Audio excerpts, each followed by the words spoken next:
Hello friends, આજે આપણે બનાવીશું બ્રેડ પીઝા, જે ખૂબ જ ઝડપથી બની જાય છે અને ખાવામાં પણ એટલા ટેસ્ટી લાગે છે.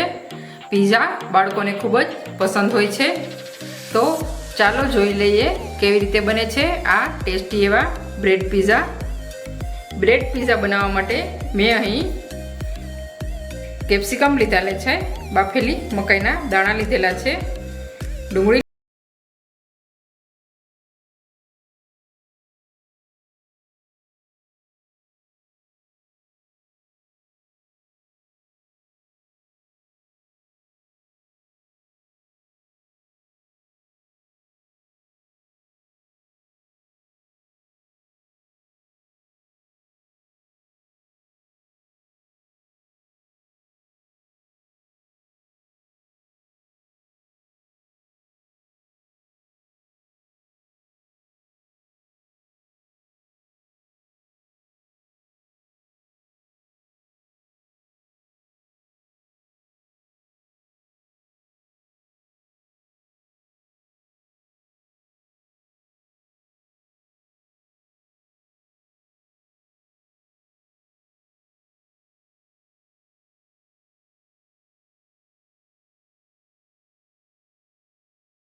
ચેનલ પર આપેલી છે, તેની લિંક પણ હું ડિસ્ક્રિપ્શન બોક્સમાં આપીશ અને ઉપર રહેલા આઈ બટનમાં પણ આપીશ, જે તમે જોઈ શકો છો.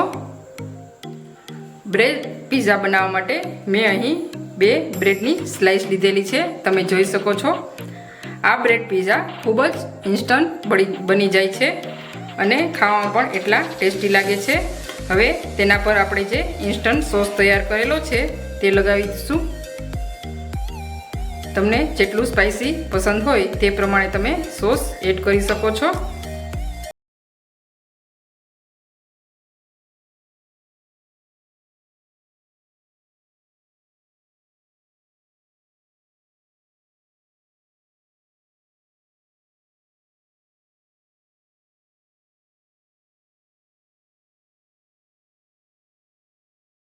રેસીપીને એક વખત જરૂરથી ટ્રાય કરશો, તમારા બાળકોને ખૂબ જ પસંદ પડશે. જ્યારે બાળકોને નાની ભૂખ લાગી હોય ત્યારે તમે આ ઇન્સ્ટન્ટ બનાવીને આપી શકો છો. હવે આપણે બધા વેજીટેબલ એડ કરીશું. મેં અહીં બ્રેડ પર સોસ લગાવી દીધેલો છે. હવે આપણે ચીઝ એડ કરીશું. બાળકોને ચીઝ ખૂબ જ પસંદ હોય છે.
એસેમ્બલ થઈ ગઈ છે, તમે જોઈ શકો છો.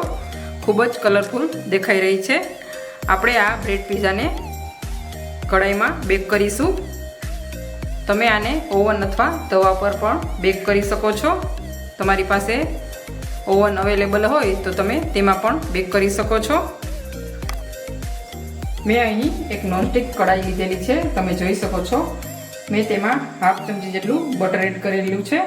આપણે આ બ્રેડ તેમાં એડ કરી દઈશું અને ગેસની ફ્લેમ મીડિયમ રાખીશું.